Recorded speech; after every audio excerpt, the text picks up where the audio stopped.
si Minchi nga at si Dara ay may matinding away nga.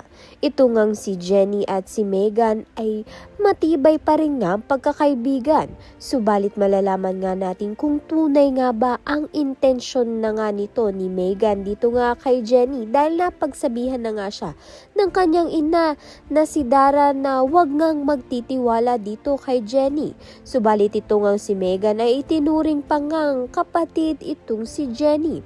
Sa kabilang banda naman nga sumabog na nga ang galit nga nito ni Dara dito nga kay Minchi at nadadamay nga itong si Jenny dahil nagkasabunutan nga ang dalawa, nagpang-abot na nga dahil hindi na nga kinaya ni Dara ang galit niya nga kay Minchi. Subalit hindi nga gusto ni Minchi na dinadamay nga ni Dara ang kanyang anak na si Jenny dahil nakita niya nga ito na pinagbuhatan ng kamay.